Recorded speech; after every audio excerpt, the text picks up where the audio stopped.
Hi, everyone.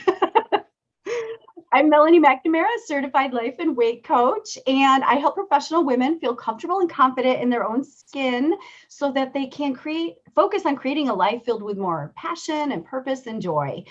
And in 2016, I was diagnosed with stage 3 breast cancer. And when something like that happens, people come out of the woodwork and they just want to help. And one of my friends is a professional photographer, and she offered to take family photos for us. And she asked me, Melanie, when was the last time you had family photos done? And it just like hit me like a sucker punch. I'm like, it's been 15 years since I had family photos done. And I think it was like a family trip to Sears or something when my kids were little. And so there's many reasons, but the reasons that I can take responsibility for myself is I had been avoiding a camera for a really long time. I was waiting till I lost weight, till we had extra money, till I could justify, spending money on myself. It's not that big of a deal, right? How selfish of me to get professional photos done. I allowed myself headshots for my business card, but I just had this belief system that professional photos were like beautiful people and important people and famous people, right? Things like that. So, and I also realized that I was in hardly any snapshots. I was always the one volunteering for the photos or hiding behind the group. And I don't know if anyone else feels that way at all. And I would be the one to double check, like if a friend took a picture and then she posted it and tagged me, I'd have to make sure, like, I better look good in that picture. And of course, have you ever done this? Your friend takes a picture with multiple different, angles, and she always posts the one that she looks best in. So selfish, right? But here's what I finally realized is like I had spent decades of my life hiding from the camera, hating my body, abusing my body, binge eating, dieting, drinking too much, just trying to escape the experience of being in my body. I just kind of wanted to crawl out of my own skin. And that was not good. So it took facing a breast cancer diagnosis to really realize what I had been doing and realize life is so short, and I was done criticizing myself. And then when I started to really start loving myself the way I was, that's when I learned the secret to losing weight and not punishing my body. So I want to pass it over to Sarrah right now and let her introduce herself and tell us her story. As soon as I heard her story, I knew we had to meet and what her mission was. So take it away, Sarrah. Thanks. Yeah, we've had a great time. It was one of those things where you hear someone's story and you just are like magnets to each other, and it's so great. So my story is in ways similar, but very different from Melanie's. So about 3 years ago, and I've done photos for about 5 years. I'm a portrait photographer. My studio's in Rio town. And I decided that I wasn't in front of the camera enough. And I, within the last 3 years, have had a pretty dramatic weight loss. And I had to ask my friends, and this is the kicker for me, is I wanted to do a before and after. I had changed a lot of things. I had changed my diet. I had changed the way I thought about food, but I had to literally text my friends and family and say, can you go through your phone? Can you go through any pictures you have? I found I'm not kidding, 2 random photographs from about 7 years. And that's all I existed in. And I thought, how can I not have those pictures? Like, I've done so many things. I've taken vacations. I've gone to baby showers and weddings and all these things. And I found 2 photos of myself that other people had. And I found myself wishing I had them, even though I wasn't perfect in them. And at the time, I was very uncomfortable with my body and myself and the way I looked. And Melanie will speak more to the whole, changing the way you think kind of part. I went through my own journey with my own mentor about that. But as soon as I switched the way I thought about myself, I was like, how can people not exist in photographs? It doesn't make sense. And so when I talk to people, but women specifically, a lot of times moms have a lot of objections. Like Melanie said, you either don't like your weight, you don't like something about yourself, you're avoiding the camera for a certain reason. And so what I want you to do right now is I want you to take just 10 seconds and don't answer out loud, just in your head. If I walked up to you, and not in a creepy way, like let's pretend we were at a networking event or like a legitimate reason to ask you this question. I'm not just walking up to you on the street. If I said, hi, my name is Sarrah. I'm a professional portrait photographer, and I think you're gorgeous. Can I photograph you tomorrow in my studio? what is your gut reaction to that? Just take 5 seconds, 10 seconds and think about it, because a lot of you are going to be confused immediately and you're going to think, okay, why is she telling me that? Like, what? Like, I don't understand that question. And that would have been my reaction, because you're probably going to things like, no way, I need to lose weight. I don't like the way my hair is. I don't have clothes for this. I don't, have the money for this. I don't need photos of myself. There's no reason for it. And so I'm assuming that, some of you had those same thoughts when I picture walking up to someone and telling you that you are worth photographing, that you deserve to exist in those photographs. And so I had a lot of those same messages. I had opportunities to be in photographs and I never took them. And so what really occurred to me is it wasn't just I didn't exist in those. I wasn't accidentally missing those. I was purposefully keeping myself out of photographs, because you could give any excuse in the world all the time to not be in a picture. But everyone, especially moms, have a really hard time existing in photographs. And when we use that phrase, existing in photographs, we say it because when you exist in something, you want to be present for it. It's you're living something and you're documenting. And so oftentimes when we're asked to take a photo, you say, oh no, I'm not ready yet. What does that mean? Does it mean you need new clothes? You need to lose weight? You need to get a haircut? You're waiting for your hair to grow out? And so think about how fast these years add up. When you say, oh, I want to lose 60 pounds before I have photos, realistically, number one, is it going to happen quickly? Are you going to do it? And what's going to happen in that, year, 2 years that it takes you to do that? What are you missing? And so another thought I want you guys to give, and I'm going to show you an example, is I want you to think about what is one photo that you are in with someone you love. It could be a family member, friend, someone who's here or even not here anymore. What is one photo, if your house was on fire and you could take one photo, that's all you could take, what would you grab? Just kind of think about it for a second, kind of have it in your head. So this is, I honestly, I don't follow my own rules very well. I have a lot of them, but I grabbed this one today. So this one is a photo, that a glare. Hi, Maureen, you're in the picture there. So this is a picture of myself, my sister, and my grandmother. And I think to myself all the time, what if my grandmother hadn't taken that picture? And she was one of the most self-conscious people I knew. What if she had said no? What if she was like, no, I don't need that picture. I wouldn't have this on my wall. And so every single objection, this was kind of my aha moment, was every objection I was giving, whether it was, I don't like my weight right now. I don't have the clothes. I don't know how to do my hair and makeup. I don't know how to look beautiful in a picture. What if she had taken those same thoughts and didn't exist in those pictures? And then also, would you ever look at that picture? So this is mine. Think about yours. Would you ever look at a picture of someone that you love, that you're in this photo with, that you can't get back, and say, oh God, I wish my grandma had lost 60 pounds before she took that picture. Oh, I wish my grandma had put on some makeup for that. Oh, I wish she had a different hairstyle. Like, how dare she take this photo with me the way she looks? And so that was one of my biggest aha moments, is like, it doesn't matter. Like, I might look at a picture and say, okay, could I have done better? Probably. Like, for me, yes, because I'm rarely in makeup. And, when I make an effort to go to a special event, I, usually look a little more presentable in, a wedding photo or something like that. But I can't imagine ever looking at a picture of someone I love and putting those same objections on them, saying they're too heavy, their hair wasn't right, their makeup wasn't right. Like, there is nothing about this picture that I'm like, I don't really like it. I love it. And I think it has all the awe factor, because I think I was a pretty cute kid and my grandma had the biggest smile on her face. And so you can't get those pictures back. And so a lot of times we do think about pictures for ourselves. And I will talk about that for a second, but it's also for other people. Like, one day your kids or people you love are going to look for photos of you. And what are they going to find? They might find, half of your face, or you going like this because you didn't want to be in that picture. And so that was really big for me, is saying I would never, ever in a million years put those objections that I'm giving to myself on other people, because people want to have photos of people that they love. And so there are two reasons for photos, really. I mean, one is for other people. what are they going to find? Your kids, your grandkids, your people just who love you in general. This is not just for moms, but friends or cousins, like anybody who loves you and wants to have memories with you and just have those existences.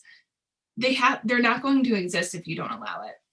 Another thing that I really want to, kind of switch is they're also for you. So I'm just going to show you an example here of, having your photos printed. If you have photos that are all digital, they don't exist. Like, let's stop pretending they don't exist. People are internet crazy, tech crazy. I don't even have the words for that. Imagine the internet was wiped. No Instagram, no Facebook. Do you have photos? You lose your phone. Do you have those photos? I mean, sure, there's backup systems and stuff, but I probably sound like a huge pessimist right now. Let's all hope the internet doesn't actually crash. But you don't have photos unless you print them. Bottom line is, unless you exist in printed photographs. So just something like this, this is what one of many, many samples that, you can print photos and store them as. But I give clients this box of photos, and it's amazing. When clients come to the studio, they touch the photos, and I would say 75 to 80% of the time, people cry because they have not held a printed photo of themselves in years and years. And so when you exist in photographs, it really does something, and Melanie will speak more to this, is it's really about loving yourself. It's really about caring for yourself. It's not because you're vain. It's not because you are like, oh, what should I do today? Oh, go get some pictures. There's a meaning behind it. And we're not telling you need to have it done every 6 months, but every few years, document yourself.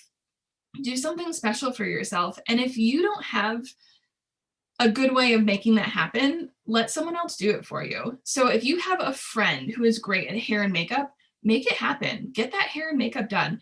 And that's also why in our studio, we send people to the Douglas J salon, because when you go there, it automatically makes you feel so special and done up and just beautiful. And I'm not saying you need to wear makeup to be beautiful, but what do you need to do to feel beautiful? For me, okay, this sounds a little bit vain, but I do. I need to have my hair done and put my makeup on. I feel totally fine. I'm a very sporty person. I'm usually in t-shirts and athletic shorts, walking my dog or going for a run somewhere. But it's one of those things that is very different, and it makes me feel really special. And I say this in the most humble way. I get so happy, and I feel like I look so good when I'm done like that. And I never existed in photographs when I was overweight, even with those things. So that's why we try to make it a full experience and tell people, how do you feel good about yourself? What do you have to do to make you feel good about yourself? Is it new clothing that fits your body really well? Is it hair and makeup? So I just want you to think about those things, because at the end of the day, existing in photographs for yourself, for other people, means having physical printed photos of yourself displayed around your house. It makes you feel proud and safe, and just really, I'm lacking for a right word here, but just very good about yourself. It makes you feel, it just ups your, self-confidence. And when children see photos of themselves and you, it just makes them feel safe. Imagine a home where there are no pictures of the children. It just makes them feel included. It makes them feel like a part of the family. When they see pictures of you, it gives your children permission to also exist in photographs. And so there's nothing vain about it. There's nothing, I'm completely lacking word, but uppity about it. There's nothing that's bad about having professional photos taken of yourself.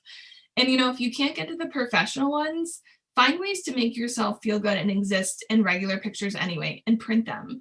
And so those are just things that I want you to think about going through. Is you have these objections. Why do you have these objections? What can you do about them? And how can you kind of push them aside as you're working through them? Because existing in printed photographs is huge for everybody.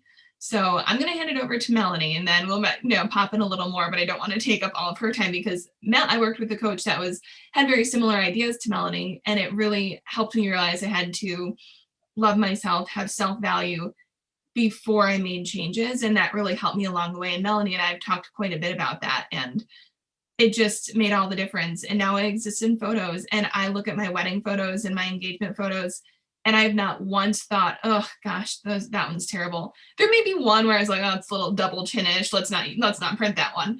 But for the most part, I look at them. And for my birthday, my husband just got like a big 24 by 36 one printed.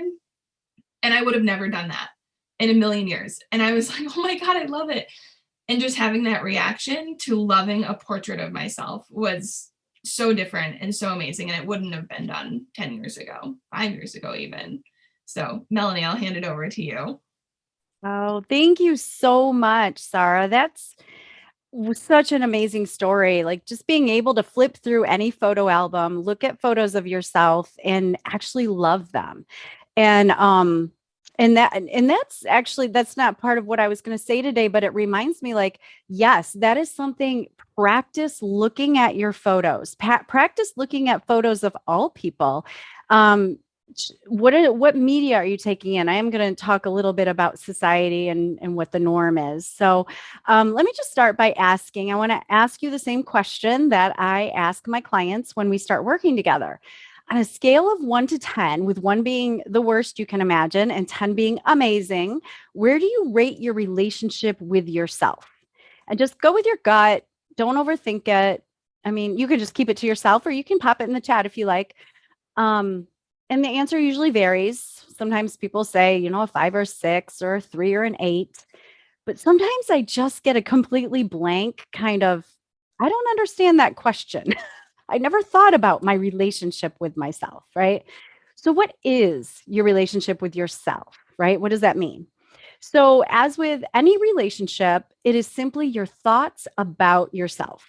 Okay. That's all relationships are, is your thoughts about each other. That's what a relationship is. You can have loving thoughts about the other person and they may not feel the same, right? And they can have loving thoughts about you and you may not feel the same. So it's all in your thoughts. So how often do you think about your thoughts about yourself? It's kind of meta. Okay. You have an opinion about yourself that you think is just the truth. It's not optional. Okay. You just think your opinions are simply facts. You're just stating the news when you tell it, either say it out loud to a friend or simply to yourself. And you don't think to question your own thoughts or your own beliefs about anything, much less your thoughts and beliefs about yourself. So here's the thing, though. Your relationship with yourself is the most important relationship you will ever have. Think about that. Everything you do, how you show up in the world, the results you create in your life all begin with that relationship. Begins with the thoughts and beliefs you have about yourself. So how much do you love yourself? And is that love unconditional? Okay, usually there's conditions for how much we allow ourselves to love ourselves and how we allow ourselves to love other people, but that's a whole different class. So sometimes our self-love is based on a thought we have about our value as a human, right? I'm a little loud, or I can be selfish sometimes, or I'm lazy. I'm not always productive. I could and should be doing more, right? Sometimes it's based on an opinion about our appearance and how we need to change it, right? We might say, well, I'm wrinkly, I have saggy skin, crooked teeth, my toes are too long, I've got small earlobes, big earlobes. It is so fascinating, the things we criticize about ourselves, right? Just the random weird things that we pick apart, right? It could be, I need to lose some weight because I have no willpower or control over food. I'm an emotional eater. I need to punish my body with strenuous exercise or restrictive diet. But I want to tell you that it is not your fault that you are so critical of yourself. It's literally how our brain works. It has a negativity bias, and we're hardwired to look for the negative. And in human evolution, acceptance by the tribe, the determination if you're worthy, meant life or death. If you were unworthy, you'd be cast out of the tribe and get eaten by a mountain lion, right? So our brain is naturally fixated on making sure that we're good enough so that we can stay alive. So just pause for a minute and say, thank you, brain. Thank you. And no, thank you. It's not really useful anymore, right? There's other dangers. We don't need to worry about our worthiness. It's 100%. It's innate. It's infinite. Okay. So in addition to that, the way we actually do see things is through a lens. Visual waves pass through our brain, which makes sense of the light waves and then turns them into a like comprehensible images for you, right? So that means that your brain is actually interpreting what you see without you even knowing it. So then on top of that, and on top of our brains trying to protect us by pointing out all our shortcomings so we can be acceptable, and then the lens through which we interpret our image of ourselves, we also live in a society that tells us we're not worthy, that our bodies are only here for other people's approval, that our value as women lie in what we can do for other people. And there's a standard in society that's considered normal, right? So society tells women that their looks are all that matter about us, right? And then on top of that, if a woman has the audacity to care about her looks, if we want to get professional photos taken, society tells us we're shallow and vain. We can't win, can we, ladies? So if you can't stop the obsessive thoughts about the size of your body or your love handles or your wrinkles or your roots or whatever, right? You're not alone and there's nothing wrong with you and you're not shallow or vain. We were taught that how we look equals how worthy we are, how much value we have. So your brain's working exactly as it was designed. You're brilliant, right? But it doesn't mean we have to live like this forever. It's really a simple fix. It's not easy. I always say it's a simple fix. It's not easy. But this is exactly what I work on with my clients. We have to replace the programming society has given us and what our brain's natural function with thoughts that actually do work to our benefit. Okay. So the first thing, if you get one thing out of this whole thing, I want you to know that you don't have to believe any of your thoughts about yourself. The truth is you get to think anything you want about yourself. You get to believe anything you want. You have 100% agency over the thoughts you choose. Okay. Your brain's going to offer you thoughts, pre-programming, all of that. You get to choose. And you can decide today that you're an amazing and gorgeous and incredible human being. Sarrah and I both totally give you permission for that, right? Take it. You can decide today that you're never going to criticize yourself again. That's where I started. Like suddenly I was like, life is short. Melanie, you are never going to speak unkindly to yourself again. Like you get to do that. You get to drop your fist and say never again. Right? You would never speak to your child or your best friend with so much condemnation that we do and judgment when we're just looking at images of ourselves, right? So I'm going to share with you a couple exercises you can practice. One really simple, and you may have heard this one before. Take a photo of yourself from when you were young, when you were just a little girl. I don't think there's any men in here right now, but when you were little, whatever, take a look at that sweet little face and tell her you love her, that she's an amazing and valuable human being, right? Whatever you want to tell her. And hang that on your mirror and just practice that every day. And remember that you are her. You're your younger self's future self, right? So here's another exercise. I teach my clients about doing thought downloads, okay? And you can do a topical thought download on your thoughts about you. So what it is you're just taking the thoughts that you're thinking, pulling them out of your brain, listing them out on paper, which detaches you emotionally from those thoughts. You become the watcher of your thoughts. You're a neutral observer. They're just thoughts, sentences in your brain, right? So then pick one thought and ask yourself some questions. In my coaching practice, I use a tool called the self-coaching model. That's basically the secret and answer to everything in the universe. But since I don't really have time to teach all of that to you today, we're going to do a mini version. And I thought we'd do the Byron Katie turnaround. And if you've never heard of Byron Katie, check her out, look her up. She created what she calls the work. And one of her books is amazing. It's called Loving What Is. I actually have it right here. Loving What Is by Byron Katie. So what it is there's 4 questions. So pick one of those thoughts that came out of your brain, that your brain offered you, I like to say. Pick one of those thoughts and ask yourself the 4 questions. First, is it true? And you may say, you may say, then you decide yes or no. The second question, can you absolutely know it's true? How do you react? What happens when you believe that thought? And then who or what would you be without the thought? So let's do an example. Let's say one of your thoughts is, I need to lose 30 pounds. Okay. Let's go to, is it true? And you may say, well, yeah, Melanie, my doctor said I need to lose 30 pounds. And I want to offer to you that that does not make it true. So let's go to number 2. Can you absolutely know that it's true? And many of us want to hang on to those thoughts. We want to hang on to them. They're like our little wubby. We call them our little wubbies, even though they're painful. We want to hold on to them. So let's just say you still want to argue and say, yes, it is true. I remember when I used to weigh 30 pounds less and I felt amazing and life was beautiful and I was a movie star.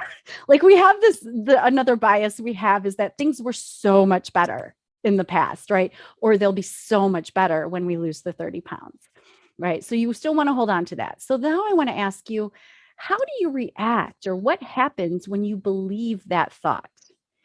If you're thinking, I need to lose 30 pounds, drop into your body. How does that feel? To me, that feels very judgmental. It feels kind of shameful. It feels like I'm not enough, right? When I feel that way, I want to go hide. I hide from doing things. I hide from my business, from my family, from photos, from a camera, right? I'll probably go overeat. I'll probably drink a little too much because I just don't like that feeling that I need to lose 30 pounds. Maybe I'll go on a really restrictive diet. That's kind of what happens if I think that. So then the fourth question is, who or what would you be without that thought?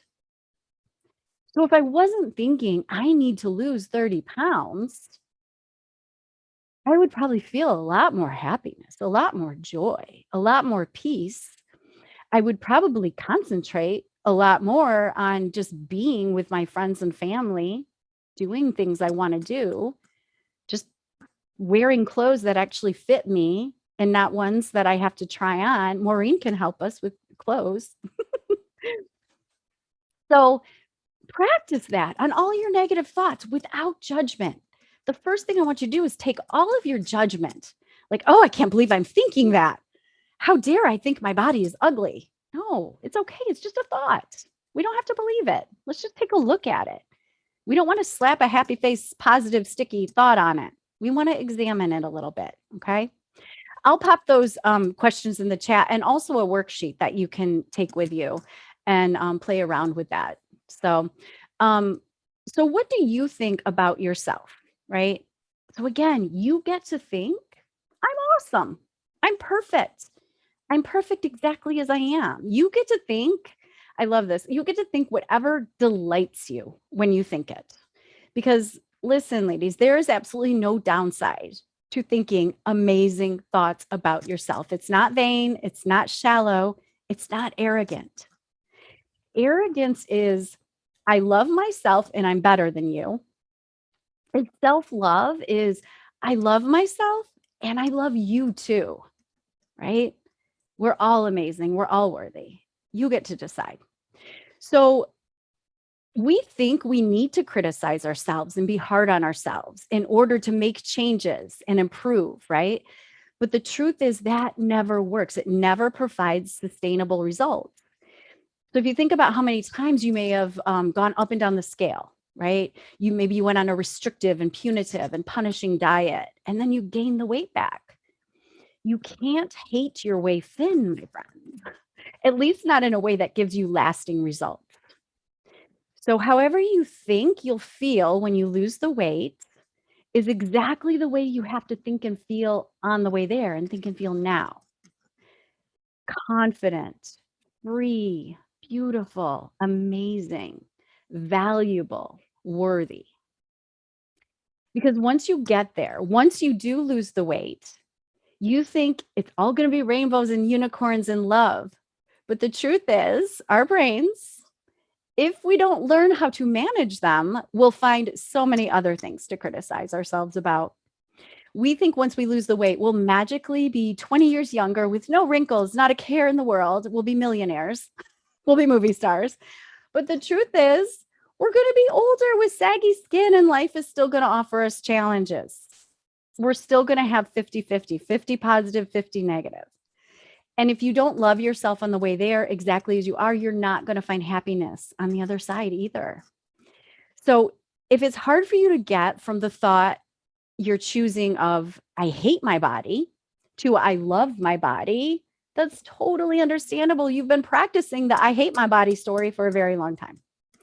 It's a very practiced story, and our brain, again, hardwired for negativity. So we've got the story, we've got the hard wiring, we've got, combined with the programming from society about what's normal and how we're about our worthiness, right?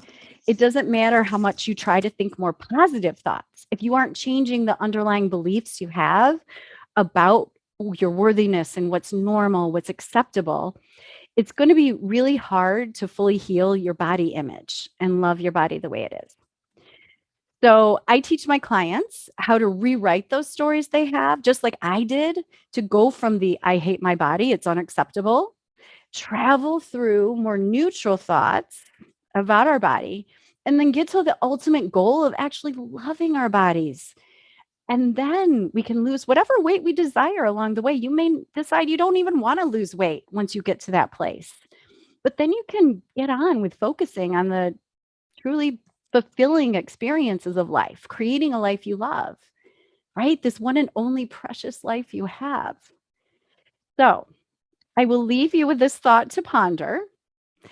What would you be thinking about and creating in your life if you weren't always focused on your weight? Answer that for yourself. So that's what I have for you. I'm going to pull this up here. Did I lose anyone? Oh, I did. Maddie left. Bye, Maddie. She typed in the chat she had to go. She had I see. contractors and her grandkids. Awesome. So, thoughts, questions. Maureen's got a story here. When I was 40, I'll read it out loud. When I was 40, I looked at a picture of my, can I read it out loud? I'd be happy to read it. Okay. I just noticed it was direct and I didn't know. Okay. That's okay. No, so when I was 40, I looked at a picture of my 20-year-old self who was hot. And I was so disappointed because my 20-year-old self didn't know that. And it's like, I wish I had known when I was 20 how awesome I looked, because, oh my gosh. And then I had the great epiphany moment where I said, I don't want my 60-year-old self to look at a picture of my 40-year-old self and think, why didn't I enjoy how great I looked then? Because, youth is the most attractive thing of all.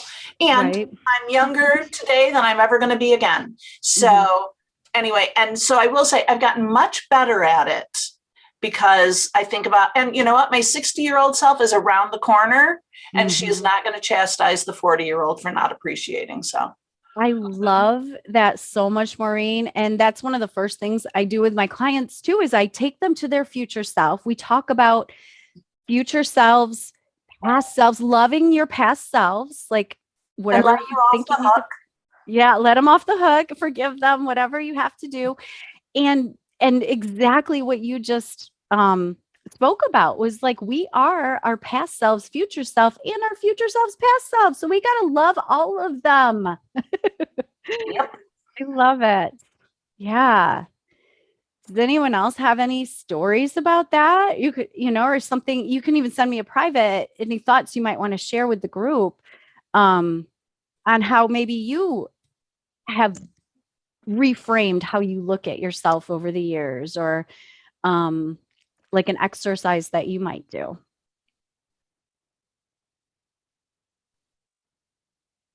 Yeah. Sometimes it's just an evolvement. Sometimes there's a sneaky thought. Maybe you're not super judgy about yourself, but it's those little sneaky thoughts. Like the example I did, like, I need to lose 30 pounds. You think it's just the truth and you think it's just facts, but what it is, it's a sneaky little judgy thought that keeps you stuck. It keeps you in this thought loop. And I call them thought errors. There's no problems in life. They're all just thought errors. And it's nothing to judge ourselves over. We just get to take a look at our thoughts and decide, is it useful to me? Right? Oh, I was going to put the Byron Katie questions in the chat here. Let me see if I can pull those up. Yeah. So Sarrah and I have a gift for everyone who's here. Sarrah, do you want to tell us about the gift? Yes, I'm just writing back to Maureen here really quick. Oh, I'll just say it now. Maureen, will you just type your email? And then I'll get back with you on that one. Yeah. Oh, you did? Maureen loves the chat box. Oh, okay. That's fine. It's like all the kids, side conversations right now. Yep. Oh, okay, that's for me. Okay. I was trying to keep up with the chat. Yeah, so we do have a gift voucher because it's kind of something to, we've talked about a lot of things that make you think different things, and maybe you want more information. So this is kind of, Maureen, what you were asking for also. So we'd love to meet with you guys. If you, Melanie, were you going to email that out or post? How are you? Email it out, or I'll attach it here, or you guys can just go ahead. You guys can just tell us, email us. You don't have to have the voucher. We know who's here. Just a reminder. Melanie is offering just a completely complimentary 30-minute consultation. So you can, ask questions, dig further into, what we're talking about. And same with me, with my photo clients, I always want to. It's a little bit of a different experience. I think a lot of people have gotten so used to doing shoot and burn pictures, which is basically, okay, I found someone with a camera, I meet them in a park and we take pictures for 30 minutes and then I get some digitals. And so what I really wanted to avoid when planning my business and starting that is to do a much more personal experience where I figure out how you want to look in photos. And so I always do a complimentary consultation and talk to people about, what are you looking for? What are the purpose of the pictures? Are they for personal use, professional use, generations that you want with your mother and grandmother or daughter and, family? So, and then we, go from there. So if you would, like to talk to Melanie or I, we're offering, Melanie is offering a 30-minute consultation for coaching. And I'm offering a consultation also via Zoom with a gift certificate if you decide you wanted to come to pictures in the studio. So we can, send that out or post it even, maybe post it in the event thing. Would that work? Yeah. That's a great idea. Yeah, it has our contact information on it, so that you don't need the voucher. You don't need to be like, oh, I'm gonna print it out and mail it to you to get your session. Just so you have our contact information and stuff. Because as Melanie and I were talking, we are very passionate about women starting to exist and kind of own their own space, and so we would love to even just talk to you more about it. This is something that we are very passionate about and want women to start feeling comfortable with their own bodies and comfortable being photographed and comfortable just existing the way they are. So, sometimes it's easier to talk one-on-one, or if you want more information about something, that we could offer you, just feel free to get in touch, and that our contact information will be in the voucher that we post in the Facebook event. For sure. Does anybody have any questions or anything you needed from us or revisiting? It's nice to see everyone. Thank you so much for coming. Just reach out. I do. So the 30 minutes that I'm offering is just a straight up coaching call. So you can totally. And then if you are interested in working one-on-one together, then we do a great discovery call where I really dig into what's going on for you? Where are you? Where do you want to be? And I will show you how that it's totally possible and how we'll get there together. So, I'm so happy. This was so fun. Thank you for doing this together, Sarrah. Absolutely. Thank you, everyone, for joining. Thanks for joining. It's a great way to spend a Friday lunchtime.